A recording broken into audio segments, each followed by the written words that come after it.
حضرت امام مالک کہتے ہیں میں غریب کا بیٹا تھا۔ اکثر دین پڑھنے والے غریبوں کے بیٹے ہوتے ہیں۔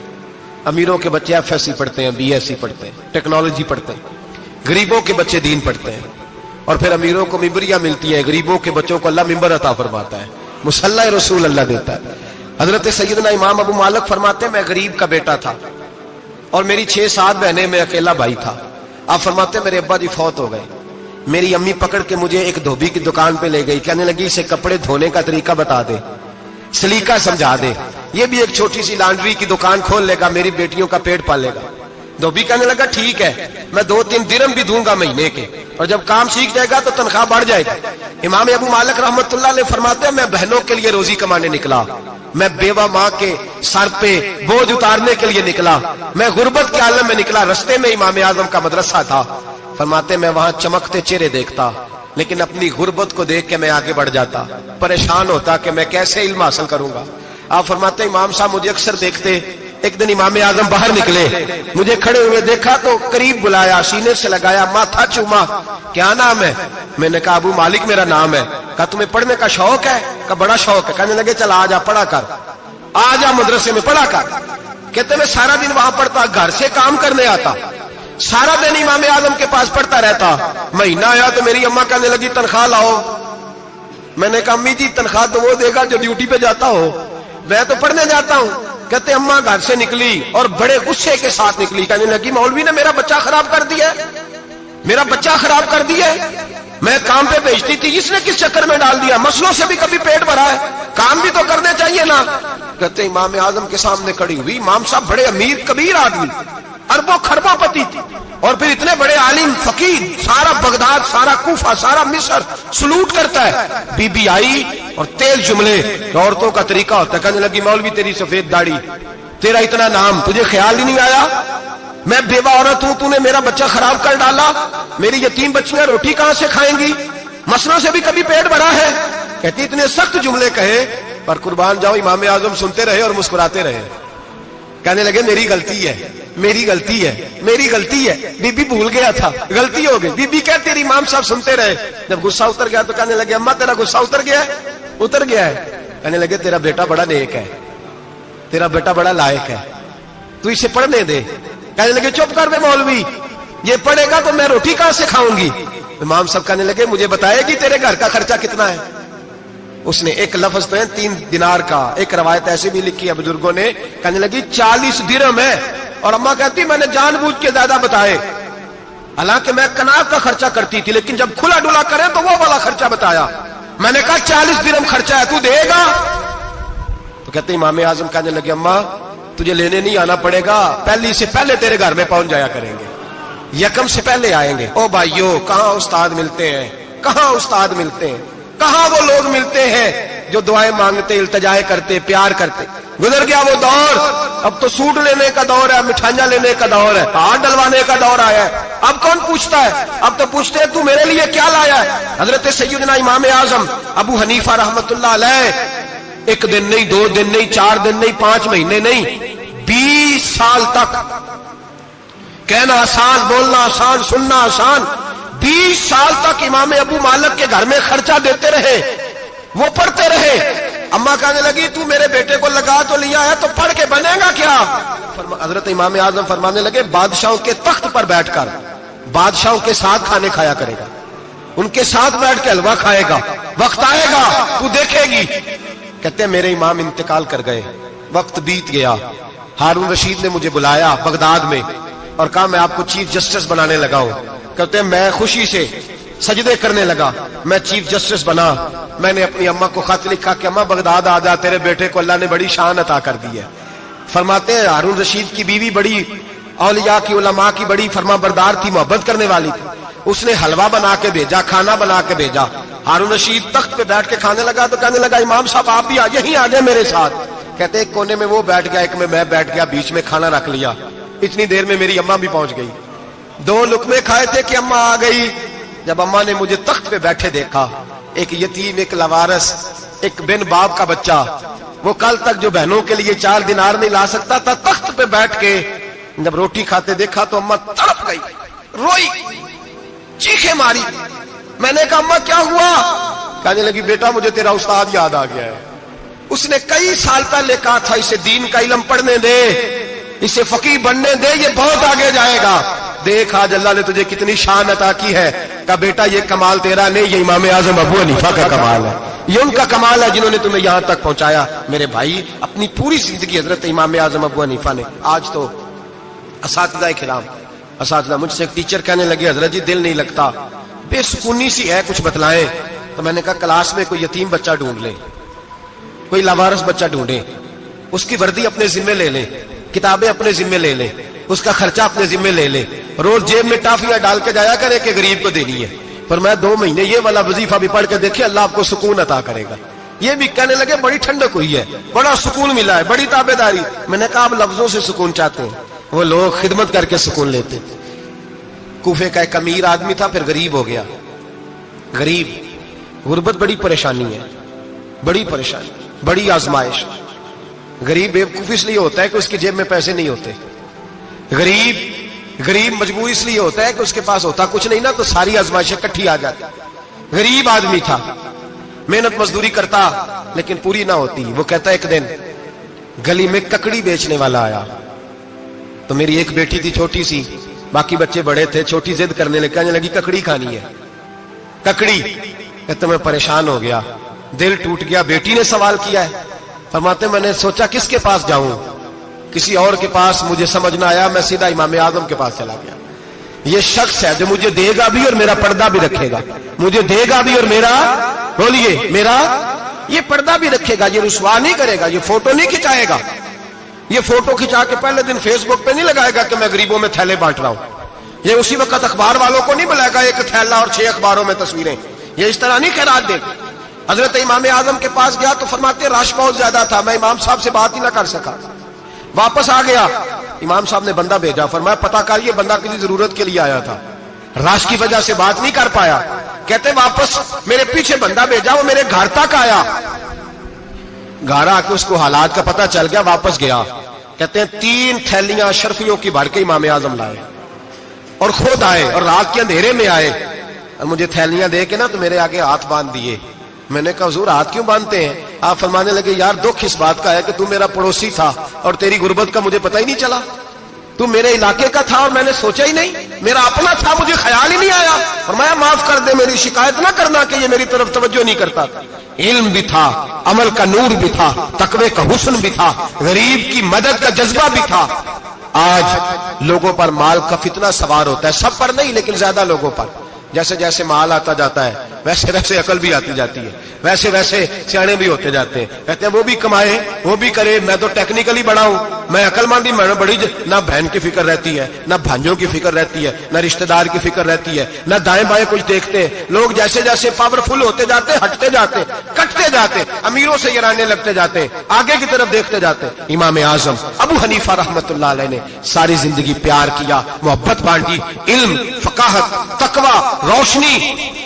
آج لوگوں کو علم ہوتا ہے پر علم کا نور نہیں ہوتا، ہمیں بہت ساری باتوں کا پتہ ہوتا ہے پر وہ باتیں ہمارے لفظوں میں ہوتی ہیں، ہم اس کے حسن سے آگاہ۔ اور اگر میں یہ کہہ دوں کہ ہمیں ان باتوں پر یقین کامل نہیں ہوتا، کہہ رہے ہوتے ہیں، ہم سمجھتے ہیں، بڑی باتیں کرتے ہیں، لیکن ان باتوں کے پیچھے جو عمل کا جذبہ ہے وہ پھیکا ہوتا ہے۔ امام اعظم ابو حنیفہ رحمۃ اللہ تعالی علیہ جتنے بڑے عالم تھے اتنا ہی بڑا خوف تھا اللہ کا دل میں، اتنا ہی بڑا خوف تھا۔ ایک آدمی کہتا ہے میں نے امام صاحب سے مسئلہ پوچھنا تھا، میں نے عشاء کی نماز امام صاحب کے پیچھے پڑھی، کتنی لوگ باتیں سنتے ہیں، اس کا اثر کتنا لیتے ہیں، لیکن امام صاحب رحمۃ اللہ علیہ کا طریقہ کیا تھا؟ کہتے میں نے امام صاحب کے ساتھ نماز پڑھی مسجد میں، تو قاری صاحب نے قرآن پڑھا، اذا زلزلت الارض زلزالہا واخرجت الارض اثقالہا، فرماتے ہیں آخری 2 آیتیں پڑھی، فمن یعمل مثقال ذرۃ خیرا یرہ ومن یعمل مثقال ذرۃ شرا یرہ۔ اللہ فرماتے ہیں میں قیامت کے دن تیرے ذرے ذرے کا حساب کروں گا، ذرہ برابر نیکی ہوئی تو تیرے سامنے آئی، ذرہ برابر گناہ ہوا تو تیرے کس کے برابر؟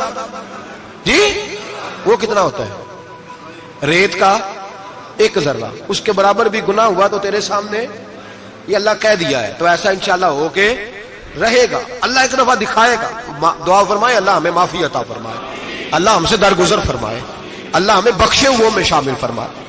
یہ آیت امام صاحب نے سنی تو کہتے ہیں میں نمازی سارے چلے گئے تو امام صاحب بیٹھے اور یوں نہ اپنی داڑھی پکڑ لی, چراغ ٹمٹما رہا, کہتے ہیں داڑھی پکڑ لی اور امام صاحب بیٹھے. میں نے کہا کہ کسی محویت کے عالم میں ہے, سوچ میں, چلے میں تھوڑی دیر میں آتا ہوں. کہتے ہیں میں 2 گھنٹے کے بعد آیا تو امام صاحب ایسے بیٹھے ہیں داڑھی پکڑی ہوئی. میں نے کہا ٹھہر کے آتا ہوں. میں پھر 1-1.5 گھنٹے کے بعد گیا تو ویسے ہی بیٹھے. کہتے ہیں تہجد کا وقت ہو گیا, میں مسجد میں گیا تو چراغ ٹمٹمانے لگا, ختم ہونے کے قریب آ گیا. امام صاحب بیٹھے ہیں. اب میں نے دیکھا کہ آنکھیں آنسوؤں سے بھری ہوئی ہیں اور اپنی داڑھی پکڑ کے کھینچ رہے ہیں اور کہتے ہیں یا اللہ تو اگر ذرے ذرے کا حساب لے گا تو ابو حنیفہ تو الجھ جائے گا. اے اللہ تو ذرے ذرے کے بارے میں پوچھے گا تو میں تو نہیں جواب دے سکتا. خدا بندہ اس طرح کر, میرے ان سفید بالوں پہ رحم کھا. اے اللہ میرے بڑھاپے پہ مہربانی فرما, مجھ سے نہ ذرے ذرے کا پوچھنا, میں بڑا کمزور ہوں, میں نہیں جواب دے سکتا. مولا مجھ سے درگزر والا معاملہ کر. کہتے تڑپ رہے ہیں امام صاحب. فجر کی اذان ہوئی تو امام صاحب نے دائیں بائیں دیکھا, میں پیچھے کھڑا تھا. میں نے کہا حضور ساری رات ہی گزر گئی, آپ ایک آیت سن کے پریشان رہے اور میں روزانہ 20 تقریریں سنتا ہوں, درجنوں حدیثیں سنتا ہوں, مجھے تو اثر نہیں ہوتا. آپ فرمانے لگے مجھے تیرے معاملے کا نہیں پتا, لیکن مجھے اگر تو نے دیکھ لیا ہے تو کسی کے ساتھ ذکر نہ کرنا مجھے. اور فرمانے لگے پھر تو نیک آدمی ہوگا, تجھے نہیں خیال آتا, تو میں تو جانتا ہوں من آنم کے من دانم, پتہ سارا ہے سردار لو کی تیانا, میں تو جانتا ہوں نا, مجھے خبر ہے, لہذا میں نہیں حساب دے سکتا, تیرا نہیں مجھے پتا. جتنا میرے بھائی علم زیادہ اتنا خوف بھی.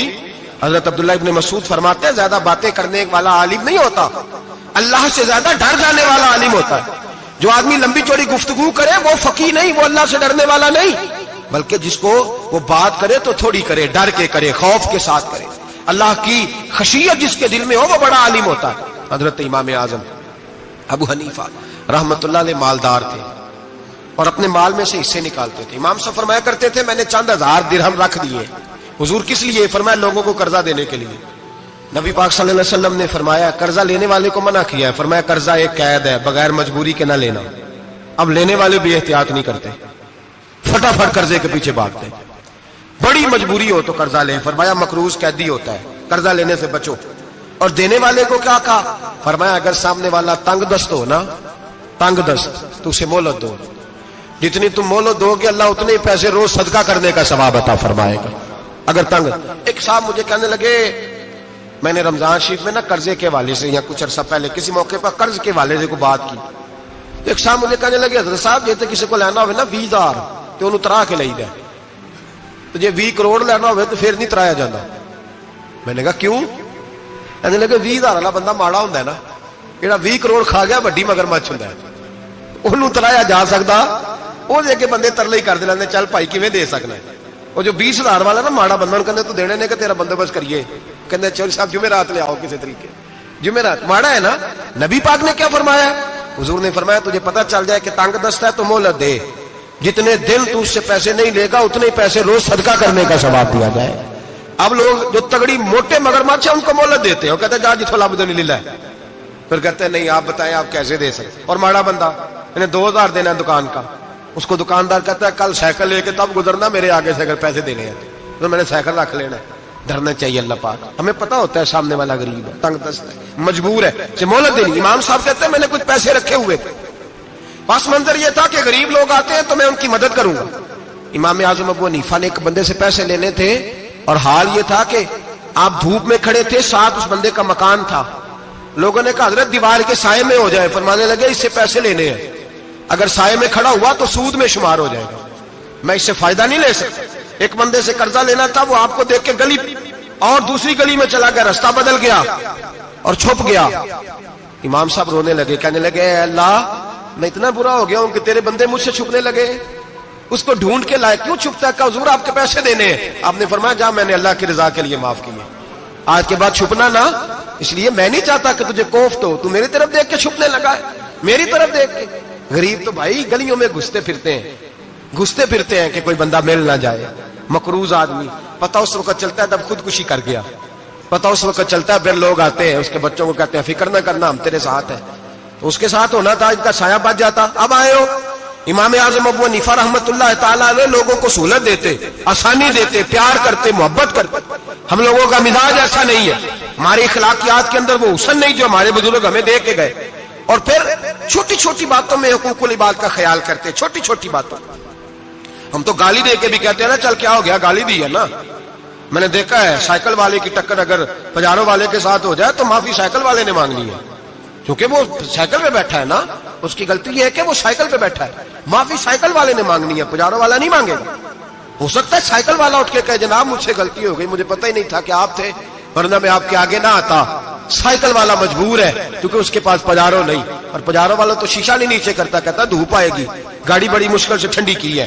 نیچے اتر کے ملازم کہتا ہے اس کو پوچھو اگر کوئی 200-400 کا نقصان ہوا تو 500 دے دو. مزاج ہے. امام اعظم ابو حنیفہ رحمۃ اللہ علیہ عالم, حقوق العباد کا چھوٹی چھوٹی. آپ کے شاگردوں میں سے کسی کے چہرے پر شکن آتا تو 20 بار پوچھتے کوئی پریشانی ہے میرے بیٹے کو, کیا ہو گیا. ساری زندگی سایہ دار شجر کی طرح گزاری, ساری زندگی شاگردوں پر مریدوں پر محبت کا سائبان رہا, ٹھنڈی چھاؤں رہی امام صاحب کی. امام اعظم ابو حنیفہ رحمۃ اللہ تعالی علیہ گلی سے گزر رہے تھے, لکڑی کے جوتے پہنا کرتے تھے, کھڑاؤں. ایک نوجوان بچے کے پیر پہ پیر آ گیا تو کہنے لگا امام اللہ سے ڈر جا. یہ لفظ گئے تو امام صاحب کی چیخ ہی نکل گئی. کئی گھنٹے بے ہوش رہے. لوگوں نے کہا حضور کیا ہوا؟ فرمانے لگے تم نے سنا نہیں, چھوٹے چھوٹے جوان بھی کہتے ہیں کہ ابو حنیفہ اللہ سے نہیں ڈرتا, اللہ کی مخلوق کہتی ہے نہیں ڈرتا. اگر یہ کہہ رہے ہیں تو میرا کیا بنے گا. کئی دن روتے گزر گئے.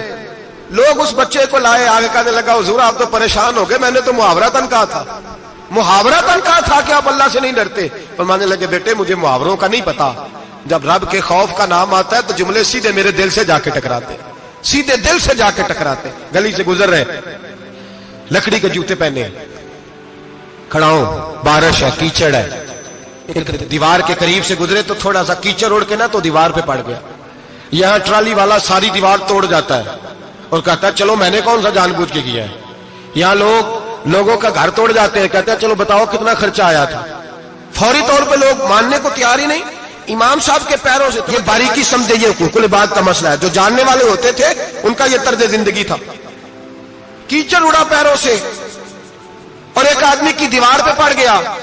امام صاحب کھڑے ہیں, سوچ رہے کروں تو کیا کروں. شاگرد صاحب ہے, حضرت جی کیا پریشانی ہے؟ آپ فرمانے لگے میں نے اس کی دیوار گندی کر دی ہے, صاف نہ کروں تو بھی ظلم ہے, اور اگر صاف کروں تو دیوار کچی ہے. جب صاف کروں گا تو کچھ مٹی اتر جائے گی, تو کسی کے گھر کی مٹی اتارنا یہ بھی ظلم ہے. اب میں دو پریشانیوں میں الجھ گیا ہوں, کدھر جاؤں؟ کہا حضرت جی پھر. فرمایا اس کے دروازے پہ دستک دو. دروازے پہ دستک دی تو جو بندہ باہر آیا وہ مجوسی تھا, آگ کی پوجا کرنے والا تھا. امام صاحب کہنے لگے مجھے جانتے ہو؟ کہنے لگے حضور سارا کوفہ جانتا ہے, سارا بغداد جانتا ہے, ساری دنیا جانتی ہے آپ مسلمانوں کے امام ہیں, لوگ جانتے. آپ نے فرمایا یار مجھ سے غلطی ہو گئی ہے. وہ کیا؟ آپ فرمانے لگے میں اپنے انداز میں گزر رہا تھا, بوڑھا آدمی ہوں, خیال نہیں آیا, تھوڑا کیچڑ اڑ کے تیری دیوار پہ لگ گیا ہے. میرے بھائی یہ کوئی فرشتے تھوڑی تھے, یہی زمین پہ بسنے والے لوگ, احتیاط والے لوگ تھے. ہم لوگوں نے پتہ نہیں اپنا مزاج اتنا سخت کیوں بنا لیا ہے. کتنے لوگوں کو لتاڑ کے, کتنی پگڑیاں اچھال کے, کتنے حقوق العباد ضائع کر کے بھی ہم اسی طرح کے مطمئن ہیں. کہاں سے تسلی لاتے ہیں ہم, کہاں سے اپنے آپ کو ٹھنڈک دیتے ہیں, کیسے اپنے آپ کو ہم سکون دے لیتے ہیں کسی کو تکلیف دے کے. کس طرح سکون کی نیند آتی ہے جب کوئی پریشان ہوتا, کیوں ہمارا دل پتھر ہو گیا. اعلیٰ حضرت فرمایا کرتے تھے جا کسی سے جا کے علاج کرا, تیرے سینے میں جو دل دھڑک رہا ہے وہ سخت ہو گیا, جا کسی سے جا کے اس کی دوائی کھا, مجھے خیال ہی نہیں آتا تڑپتے لوگوں کو دیکھ کر, جا کے علاج کرا, اگر ایسے ہی مر گیا تو حالات تیرے حق میں اچھے نہیں ہوں گے. حضرت امام صاحب تڑپ رہے ہیں اور اس شخص کے سامنے آہوزاری کر رہے ہیں جو مجوسی بھی ہے, غریب بھی ہے, کچے گھر میں رہتا ہے. فرمایا یار بتاؤ کیا کروں. امام صاحب باتیں کر رہے ہیں تو وہ آدمی حیرت میں کھو گیا, کبھی دیوار دیکھتا, کبھی اپنا آپ دیکھتا, کبھی امام صاحب کو دیکھتا, دائیں بائیں دیکھتا, پسینے آنے لگے, پتہ نہیں کیا سوچوں کا مد و جزر چلنے لگا, کہاں بات گئی, کہاں تک اس کی سوچ گئی, کہاں پلٹ کے آئی. کہنے لگا امام صاحب میں تو چوک میں رہتا ہوں, روزانہ پتہ نہیں کتنی گاڑیاں مٹی برسا جاتی ہیں, کبھی کوئی نہیں آیا, آپ کو کیا ہوا؟ آپ فرمانے لگے مجھے کسی کا نہیں پتا, مجھے تو میں نے جو قرآن حدیث پڑھا ہے مجھے تو ڈر آ رہا ہے, مجھے بتا تو معافی دیتا ہے کہ نہیں, تیری دیوار صاف ہوگی کہ نہیں. کہنے لگا حضور دیوار کو چھوڑے, پہلے کلمہ پڑھائے, میرا دل تو صاف کر دے. کہنے لگا اتنا میٹھا دین, اتنا پیارا دین, اتنا خوبصورت دین کہ غریب کی دیوار پر کیچڑ لگ جائے اور آپ کو اتنی تکلیف ہو, میں اس دین سے دور کیوں ہوں. یہاں روز یورپ کہتا ہے کہ مسلمان جھوٹی شادیاں کرتے ہیں, دنگا فساد کرتے ہیں, نیشنلٹی لینے کے لیے جھوٹ بولتے ہیں,